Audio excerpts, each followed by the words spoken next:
Қайырлы кеш, студияда Бақыт Шойынбек. Жексенбінің кешінде кешегі көңілді өткен кештерден сыр тарқатып отырғанда боларсыздар. Бірін-біріңізге ақтарлы айтқан тілек есіңізде болар. Мен тағы қайталайын. Көбіне бірінші байлық денсаулық деп сөзімізді бастап, оны жан-жақтан қостап жататынымыз рас. Қолда бардың қадірі жоқ демекші, 12 мүшесі сау үшін бұл тілектің құны анау айтқандай баға жетпестің қатарында емес. Саулықтың қадірін ауырғанда білетініміз тағы шындық. Бірақ көбіне басқа салмасын деп, өзгенің қайғысына сырттай мүсіркеп, кейде тіпті содан қуат алып, ауруды көргенде айналып өтіп кеткіміз келетіні тағы да мойындауымыз керек. Алайда бұл дүниеде ешкім ештеңеден сақтандырылмаған. Мұны мен емес, өмір күнде айтып келеді. Бірақ оны қаперінде ұстауға тырысқандардың қатары артып келеді деп те айта алмаймыз. Трансплантация, донор, реципиент деген медициналық ұғымдардың қоғамдағы қалыпты терминдерға айналғанына біраз болды. Біздің елдің өзінде бүйрек бауыр, жүрек тамыр және басқа да мына сіз бен біз аса мән бермей жүрген органдарға мұқтаж 3000-нан аса науқас бар екен. Арайлап атқан әр таңын санап, алар әр демін құмарлана терең тартып жүрген жандар көп арамызда. Соның бірі қымбат Сағындықова. Басты мәселе бізде сол донор табылса екен деп отырмын. Осы аппаратқа байланып қалғым келмейді өмір бойы. Ел қатарлы өмір сүргім келеді. Сол үшін бүкіл қазақстандықтардан сұрайтын. Қазіргі шығып атқан заңнан қорықпасын деп. Өзін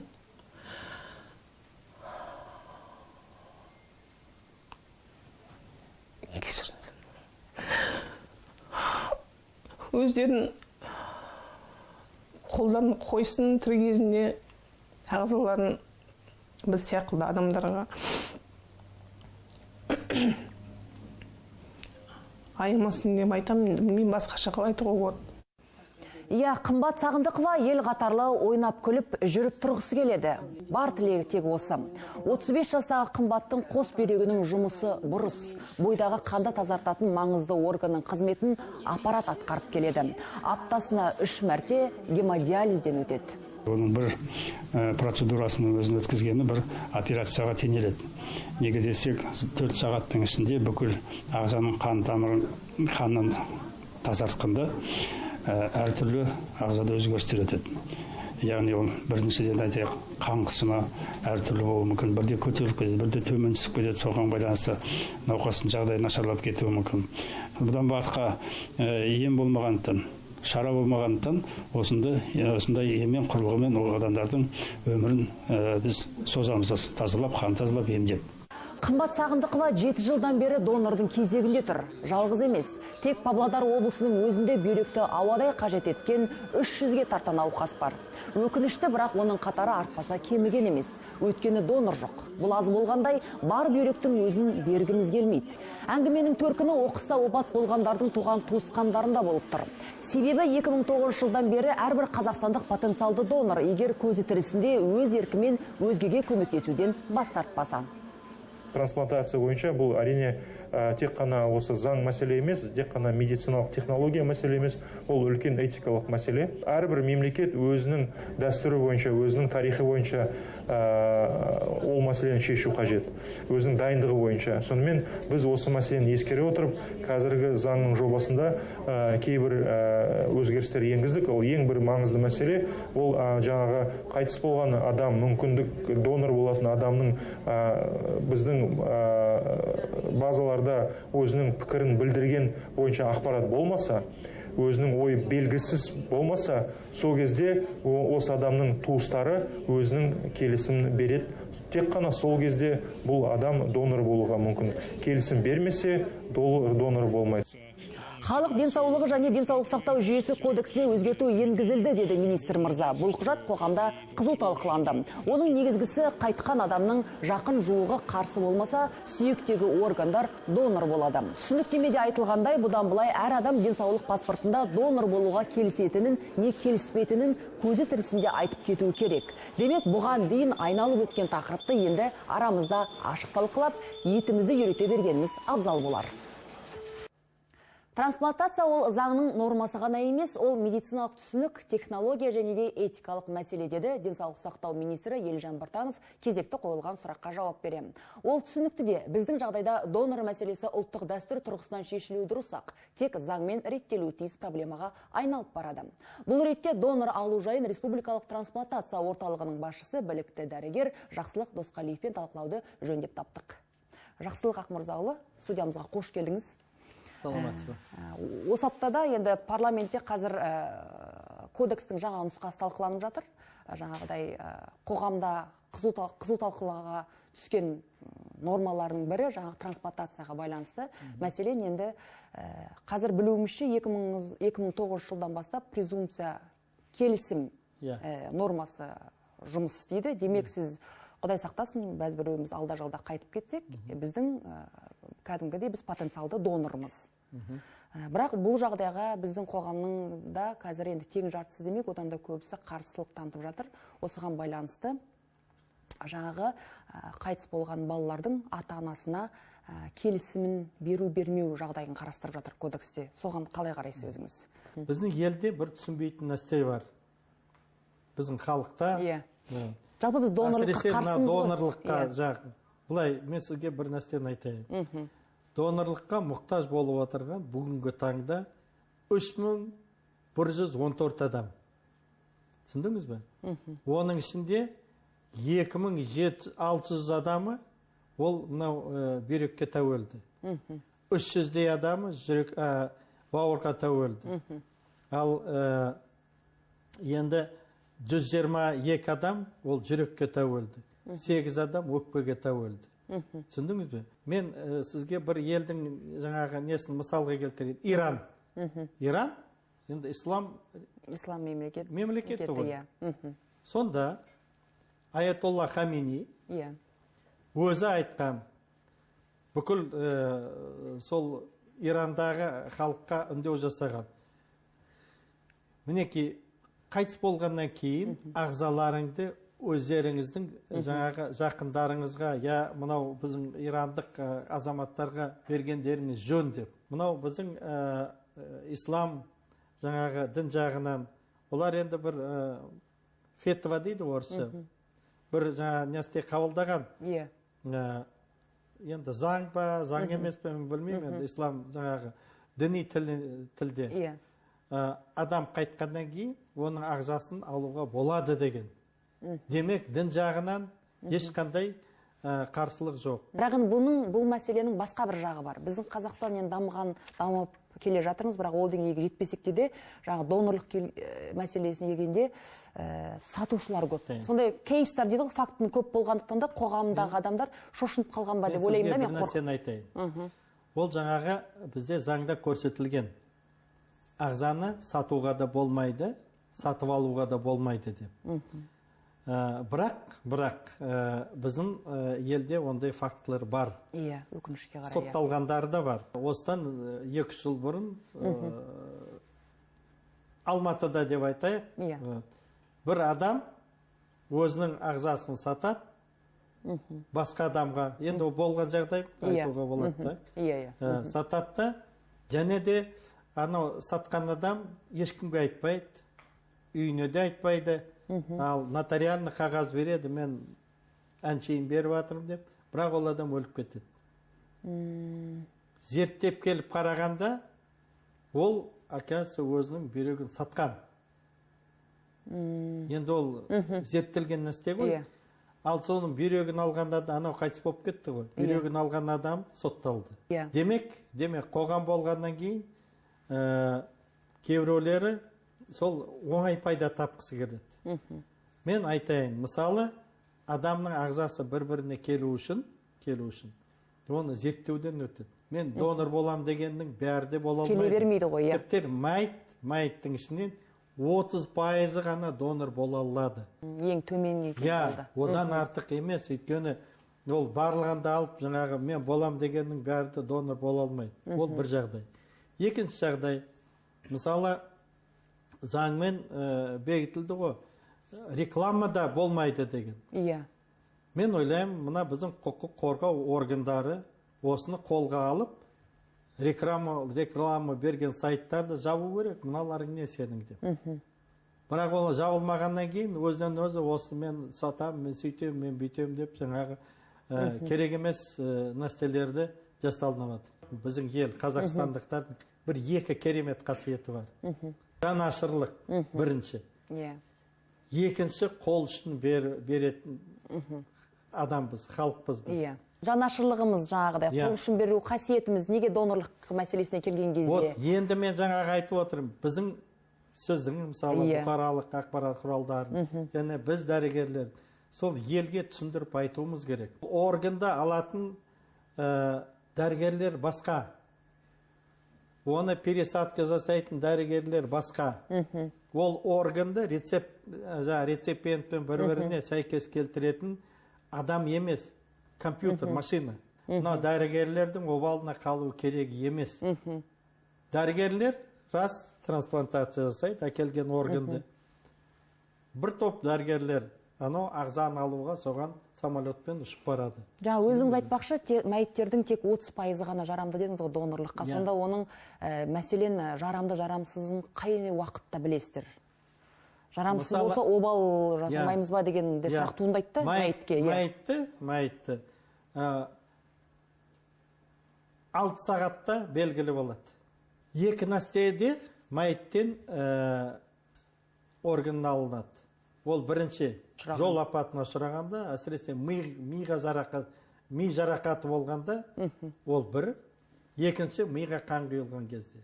Келісім бермеген азаматтарды бетін аулақ қылсын, ол кісілердің өзі де донор болып, донорлыққа мұқтаж болуы мүмкін ғой. Мүмкін. Реципиент болуы да. Мүмкін. Сонда егерде олар онлайн жүйесі арқылы өздері келісімін бермесе алдын ала, бізде мәселен, кейін өзі мұқтаж болса ол кісіге... Жоқ, ол сен бермедің... Ол жағдай заңда қарастырылған ба? Сен бермедің, бермейміз деген секілді енді. Бізге заң бойынша бәрі адам құқығы, бәрі тең. Бір түсінгенім біздің қоғамда түсіндіру жұмыстары кемшін секілді жаңағы. Науқастардың өз сөйлеп айтып бәлкім ода бар, түсінбегендіктен болар, түсіндіру керек. Түсіндіру керек. Адамның жаны шығып кеткеннен кейін... Бір өзіңіздің жаныңызға қатты жақын алған әлде бір бар ма тәжірибеңізден оқиға? Мен айтайын, бір апа, осы біздің Астанада, 70-тен асқан апа, жалғыз баласы ми жарақатын алып, қайтыс болып кетті. Сол кісіге біз айттық, апа, мынау балаңыз о дүниеге кетіп қалды. Енді бұл балаңыз әлі 5 адамға көмектесе алады, мынау органдарын алуға рұқсат бересіз бе деп. Сонда ана кісінің айтқаны, айналайын, мен балам өмір бойы біреулерге көмектесіп жүрген адам еді. Егерде мәйіт болғанда да біреулерге көмектесетін болса, алыңыз деді. Біз тіпті жылап жібердік. Мен ойлаймын, ондай адамдар аз емес бізде, аз емес. Шүкір. Тек мына кер тартпалар болады да, кейбір адамдар. Енді бүгінгі екеуара әңгіме көп адамның ойына ой салады деген үмітпен сұхбатымызды аяқтаймыз. Жақсылық мырза, студиямызға келгеніңізге рахмет. Сізге де рахмет. Бізде енді жаңа айтып өттіңіз, 8 жыл. Енді тәйтелеп келе жатыр ғой, былай қарасақ, медицинамыз болсын, басқасы болмасын, енді аяғымызға нық тұрып кетуімізге тілектестік білдіреміз. Рахмет сізге. Мен осы қандаймын және потенциалым толық ашылған ба деген сұрақтар сізді білмеймін, мені жиі мазаламаса да оқтын-оқтын өз-өзіме қойып тұратыным бар. Әрине жақсыны байқасам, оны асырғым келет, ал жаманға алдымен ақтау іздеймін. Сөйтіп жүргенде жақсы менен жаманды айыра алмай қалмасам жарар дейсің. Философияға бой алдыруымның мәні мынада. Ғаламтор бетінде мынандай ақпарат тарап жүр. Елімізде 30 мыңнан астам ғылым докторы мен кандидаты бар екен. Демек, зерттеу жүргізіп, тапқан жаңалығын отандық ғылымның өрлеуіне сүбелі үлес етіп қосып жатқан қалың қол. Солай болсын. Ал енді жыл басындағы есеп бойынша Қазақстан халқының саны 18,5 миллион адам болса, оның 6 миллионы 17 жасқа дейінгілер. Кәмелеттік жасқа дейінгі жеткіншектер арасында ілімді ұлық өтіп, зерттеу жатқан жеткіншек кемде-кем шығар. Зейнеткерің, мүгедегің, еңбекке жарамсыз жандарды қоса есептегенде 12,5 миллион қалды. Есепке салсақ, әрбір 400-ші қазақстандық ғалым. Мұндай арифметикаға қалай қарайсыз? Отандық ғылымның бағыт-бағдарын әріптесім Ғалымжан Өтемісов зерделеп қайтты. Даналардан сөз қалған ба? Олар оқығаныңды емес, тоқығаныңды айт деп тәмсіл қалдырған. Көз көргенді тоқи білуде даналық. Заманның талабына ілесу үшін білім саласында реформа жасап әлекпіз. Тек қайсысы жөн екенін тағы білмейміз. Біздің жасап жатқан ғылымымыз бұл біздің елімізге қажетті. Біз халықаралық деңгейдегі халықаралық ғылымды дамыту үшін жасап жатқан жоқпыз ғой. Айнұр Байекеева гуманитарлық бағытта зерттеу жүргізіп келетін докторант. Ғылыммен тағдырын байлағысы келген көп жастың бірі. Тау-кен өндірісінде қолданылатын терминдерді қазақшалап жүр. Басында бәрі ойындағыдай болды. Тереңдеген сайын арман болған ғылымының ғұмыры бір келкі емесін көрді. Біздің әсіресе әдебиеттен қорғайтындарға, Қазақстан тарихы мамандығынан қорғайтындарға меніңше өте қиын деп ойлаймын.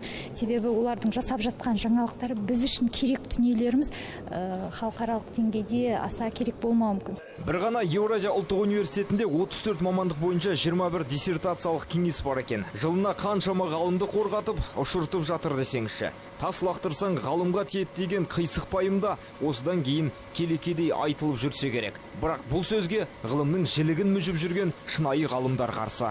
Өсімдіктен бір жаңалық ашу үшін өсімдік ол 10 жылда ол жеміс беруі мүмкін.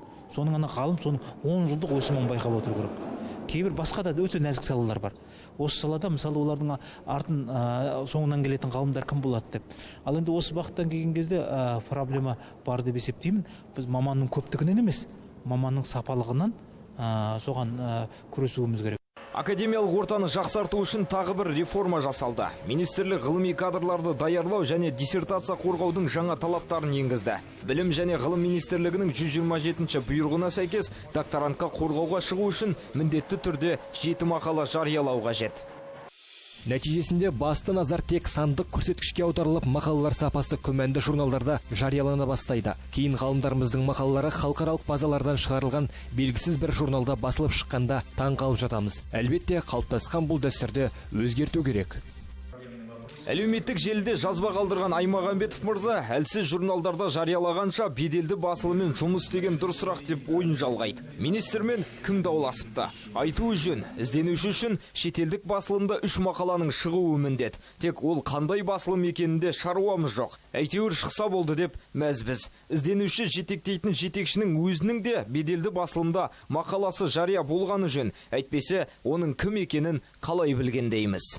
Скопус базасында, Web of Science базасындағы журналдарға шығаруға кішкене қиындық туады. Өйткені біз гуманитарлық мамандықтарға ол өте көп уақыт күту керек. Одан кейін біршама журналдар ол шыққанға дейін жаңағы базадан түсіп қалып жатады. Динара Маратованың балалық шақ тарихын зерттеп, ғылымға үлес қоссам деген арманы бар. Бірақ гуманитарлық бағыттағы ғылымдарға тосқауыл да жоқ емес. Мақаланы жариялау қабілетке емес, қалтаңа қарайтын іс. Сондықтан білімі бар, бақыры жоқтардың атақ түгілі ғылымға да шатағы болмай жүр.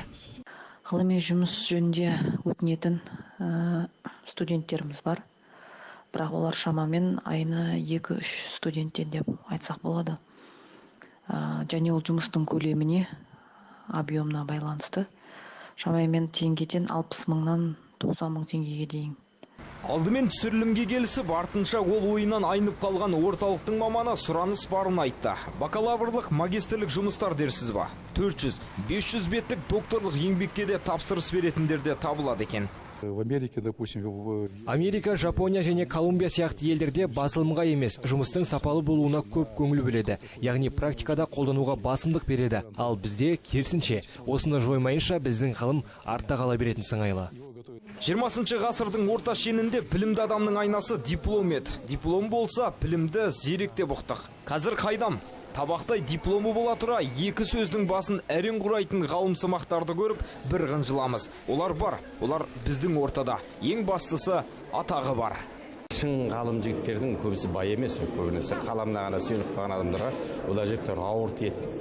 Бірақ шын ғалым мен қазір өтірік ғалымды айыру негізі қиын емес қой. Көз майын тауысып, соншама қиыншылықпен жеткен нәрсесіне әп-сәтте біреулердің екі парақ қағаз жөндеп жаза алмайтын біреулердің ғылыми дәрежеге жетіп жүру үшін бір ана әділетсіздік болып көрінеді. Әділетсіз болғанда қандай? Тек тағы бір ой келеді. Ғылыми атақ бізге не үшін керек? Тек мақтау ғана үшін ба? Сан сауал сұрағын кімнен білген дейміз? Айтып айтпай не керек? Елімізде ғалым атағы бардың қарасы қалың. Білім және ғылым министрлігінің 2018 жылғы мәліметіне сүйенсек, елде 22 мыңнан астам ғалым бар. Ізденушінің саны 17 мыңнан асып жығылады. Магистрант, кандидат, ғылым докторының саны 10 мыңға жуықтайды.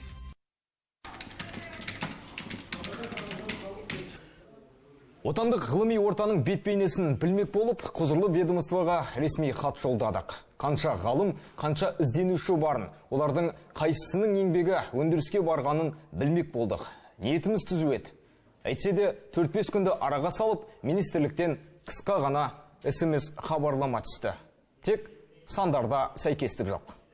Известно уже больше месяца в отечественных СМИ. Қазір барлық ғылыми қоғам театр алаңына айналғандай. Құқықтық нормаларды бұзған министрдің орынбасары әлі күнге дейін не себепті орында отырғанын түсінбедім. Осыдан 3 айдай бұрын ведомствоның вице-министрі сынға ұшырағаны бар. Сенатор жоғары шенді шенеуніктің ғылыми еңбегінің сапасына шүйлікті. Көп ұзамай министр көмекшісі ол кісінің қызметтен кеткенін хабарлады. Бұған дейін сыбайласқан жемқорлық фактісі бойынша тағы бір вице-министрдің істі болғанын тағы білеміз. Филолог ғылымдарының кандидаты 2009 жылы қорғадым, саясаттану ғылымының докторы 2019 жылы қорғадым. Араға 10 жыл салды. Ал білім және ғылым министрлігінің жұмысын жиі сынға алатын Бекболат Тілеуханда ғылыми атақ жоқ. Атақтарыңыз бар ғой?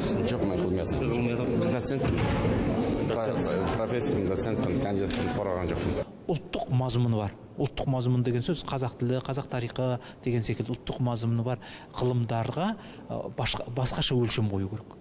Яғни қазақ тілін мысалы Европаның мақаласында журналында шығарасыз, қазақ тарихын шығарасыз. Осы бұған мәселесі ұлттық мазмұны бар ғылымдар деген талапқа өзгерістер енгізуін қазір ғалымдар да біздің енді әріптестеріміз де соны сұрап отыр. Қазір осы бір 3-4 жыл болды, әркім өзіңіздің қаражатыңызбен оқуға түсе аласыз. Мемлекеттің қаржысы бар, өзіңіздің қаржыңызбен. Қазір бір 3 миллионға жылдық оқуы 1,5-3 миллионға дейінгі аралықта жетіп қалды. Ғылымды дамыту, оны қаржыландыру мәселесіне елбасы да, президент Қасым-Жомарт Кемелұлы да тоқталып келеді. Азды не көп дей алмаймыз. Әйтеуір қаржы бөлінеді. Ал оның жұмсалуы мен өндіріске баруға ол басқа проблема. Жақсының аты ғалымның хаты өлмейді деуші еді. Ал біздің ғалымдардың хаты мәңгі ма? Ғалымжан Өтемісов, Астана аптасы. Бұлан бұрынғы әннен өзгерек деп келетін Шәкәрім Құдайбердіұлының ұйқасын салатын болса, расымен қазіргі бала бұрынғыдан күрт өзге. Жақсы көрсек өзімізден, жаман көрсек те оған өзіміз кінәлі. Білім береміз деп жанталасып жүріп, кей тұста тәрбиесін жіберіп алғанымыз тағы бар. Тек адамгершіліктен асқан биік жоқ. Ой жүгірсек адамды құртатын надандық емес ау. Жалқаулықпен көре алмаушылық қас жауымыз. Жоғарғы мінбелерден мынандай фактілер келтіріліп жатқанда мүлдем мазаң қашады екен. Соңғы 3 жылда жемқорлық жайлы хабарлаған 708 адамға 99 миллион теңге сыйақы берілді. Ең көп ақпарат жеткізген Қызылорда, Жамбыл, Түркістан облыстары. Деп осы аптада сыбайлас жемқорлыққа қарсы іс-қимыл агенттігінің бас сарапшысы жар салды. Ол үшін бұл жұмысының жемісі де шығар. Тек бұл кісілер шүйліккен ана беткейдегі тағдырлар не болды екен? Ал сол кісілердің үстінен шағымданған бер жақтағы пенделер қайтып жүр екен деген ой мазалайды. По данным органов правовой статистики, өткен жылы сыбайлас жемқорлық қылмыстары үшін 1002 адам сотталды. 2018 жылмен салыстырғанда бұл көрсеткіш 7%-ға аз. Жауапқа тартылғандардың қатарында 515-і орталық мемлекеттік органдардың, 261-і жергілікті атқарушы органдардың қызметкері, 37-сі квазимемлекеттік сектор өкілі болса, 189-і өзге тұлғалар. Қазіргі ереже бойынша пара алу фактісімен әлде біреудің үстінен шағымданып, онысы расталып, қолма-қол ұсталып жатса, онда құзырлы органдар сол параның 10% көлемінде сыйақы өтейді. 708 адамға 99 миллион теңге төленді делінген осы.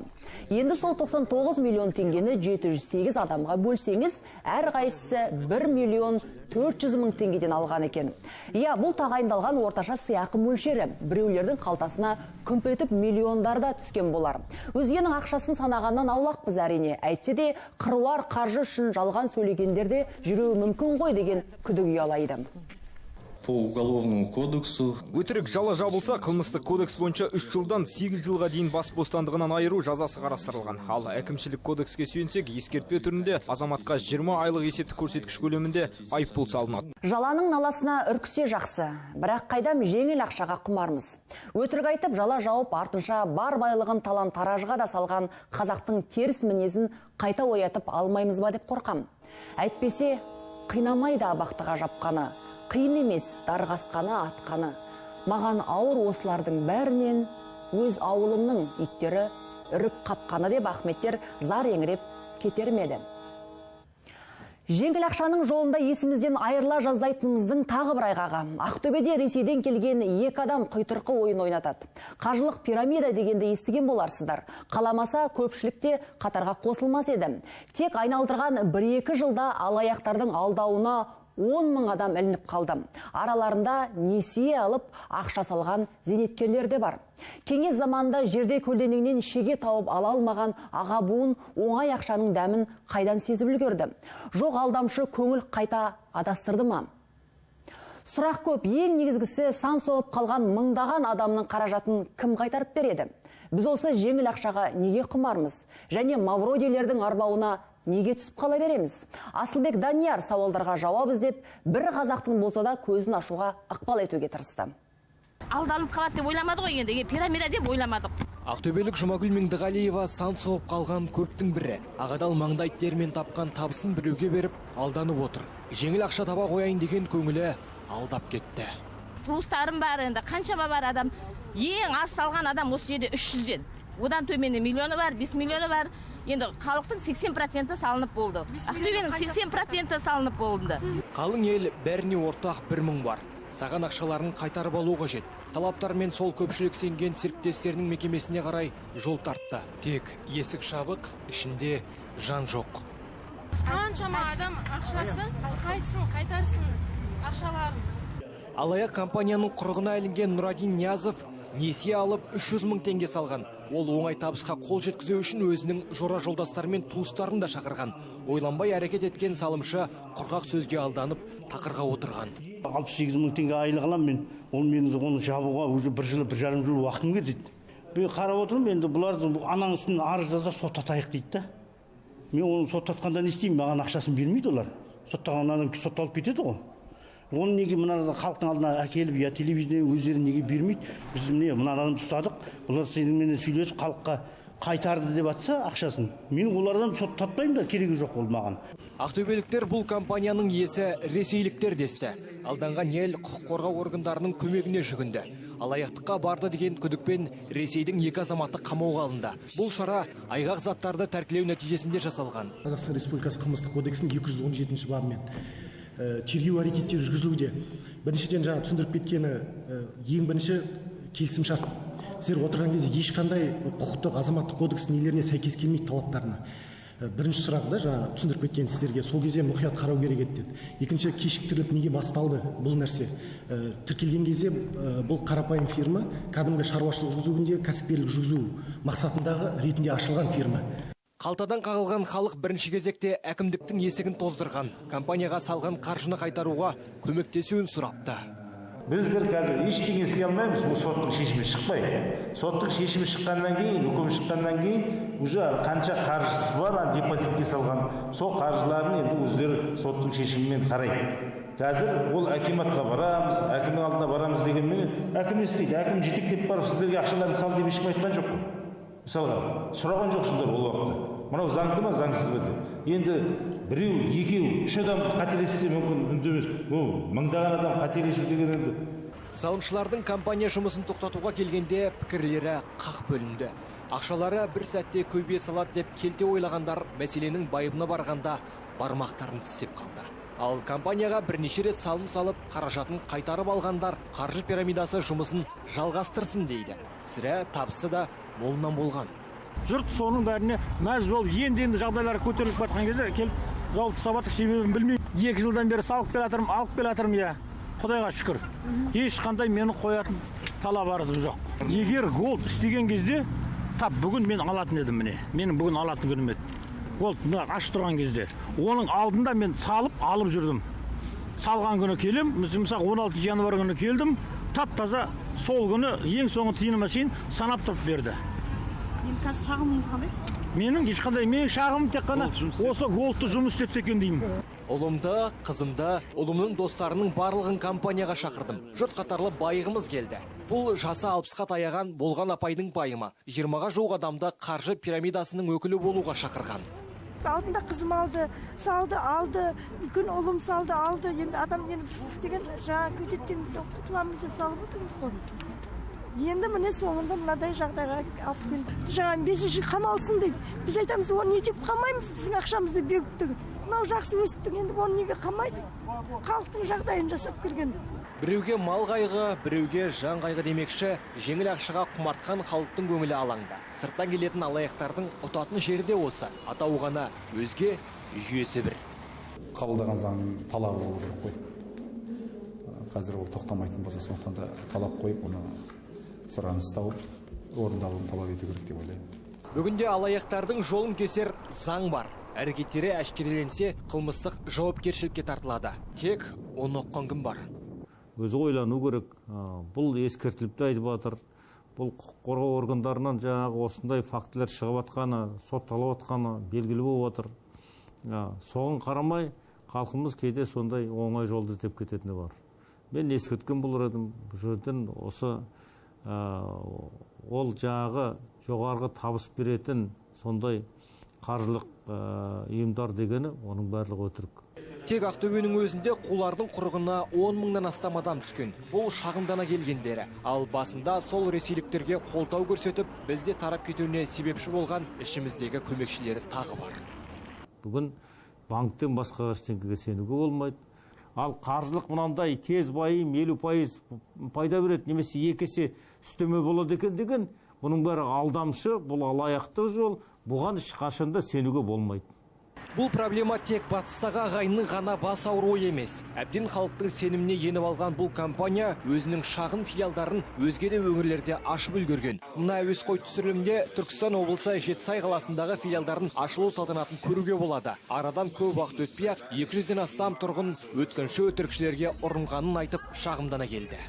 4 құбыласы тең, төсі айшық, төбесі ұшқыр фигура бар. Пирамида деп атаймыз. Аяғы тура келер мүсін физикалық заңдылыққа бағынады. Bir жағы тең болғанда ғана ол осы келбетін сақтап қалады. Bir жағы кем кетсе, фигура құлай бастайды. Қаржылық пирамидаға да бұл құбылыс тән. Bir шаққа дейін өседі, көбейеді, уақыты келгенде құлайды. Құлайтыны айшық.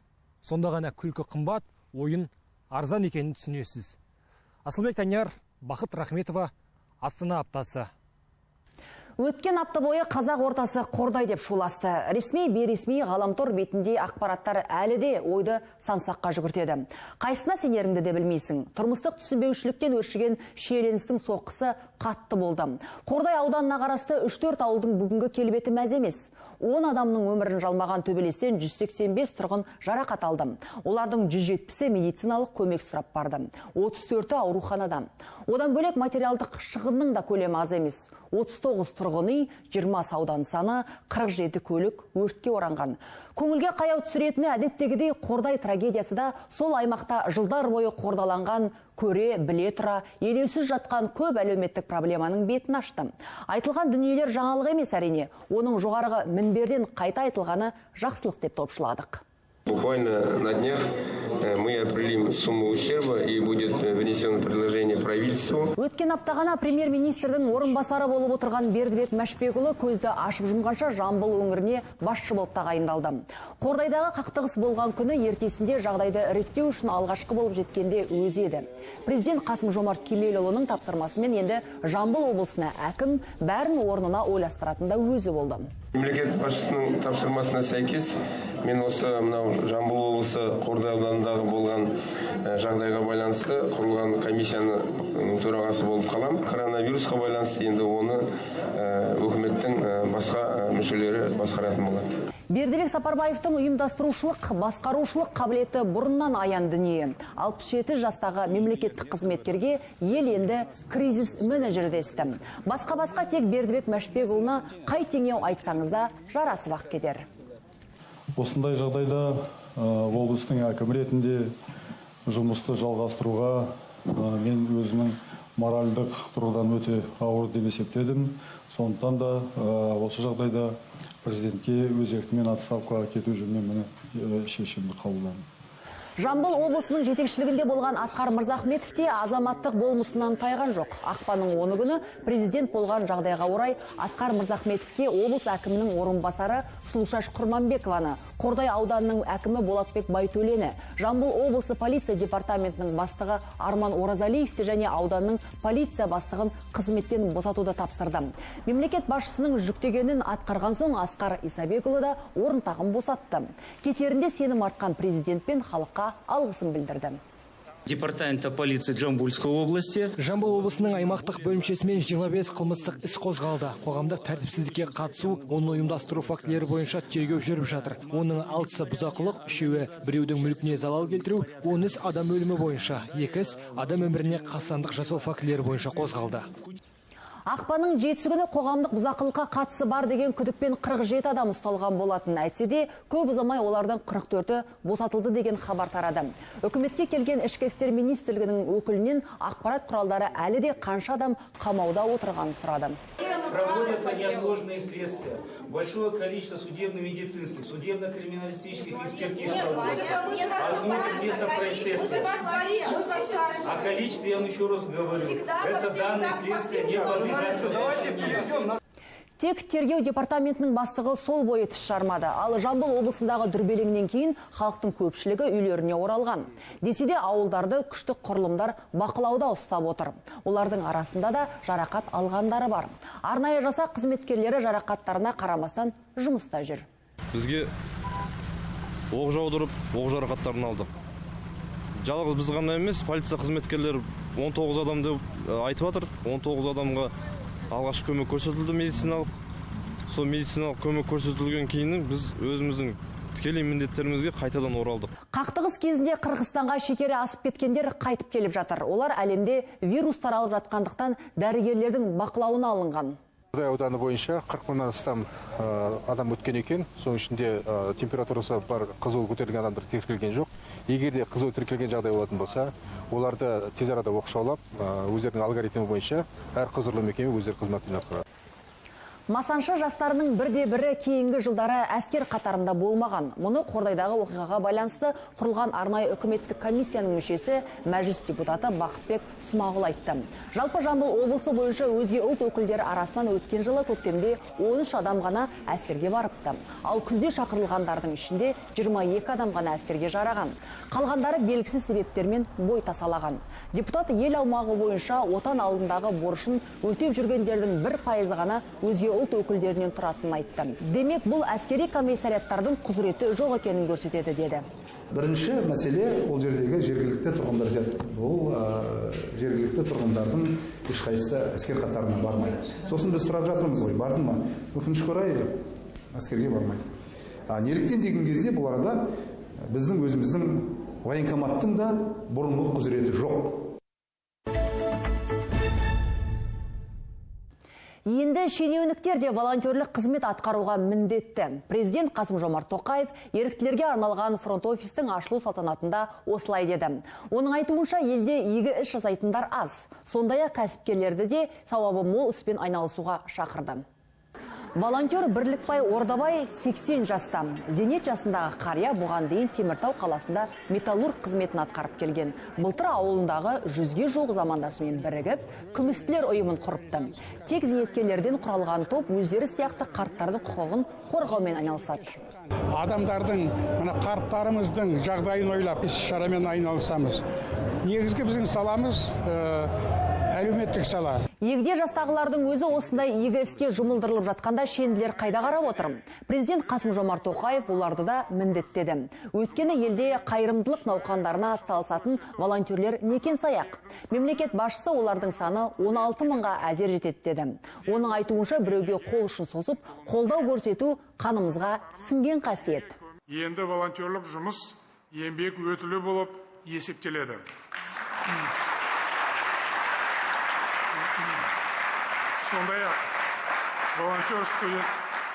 Сондай-ақ волонтер студенттерге қосымша стипендия беріледі, немесе пән кредиттерін жабуға рұқсат етіледі. Осы салада жұмыс істейтін үкіметтік емес ұйымдарға да қаржылай көмек беріледі. Осыған орай әлеуметтік жобаларды жүзеге асыру үшін 400-ден астам шағын грант бөлінеді. Әр гранттың құны 300 мың теңге көлемінде болмақ. Еріктілер бұл ең алдымен патриоттар. Бұл адамның өз еркімен ақсыз көмек көрсетуі, қоғамға адал қызмет етуі. Осылай деген президент елдегі кейбір азаматтардың жалған патриоттығын сынға алды. Волонтерлер жылы ғана емес, жалпы егеске жақын болайық деген ниетпен бағдарламаны аяқтаймыз. Астана аптасында жүздескенше.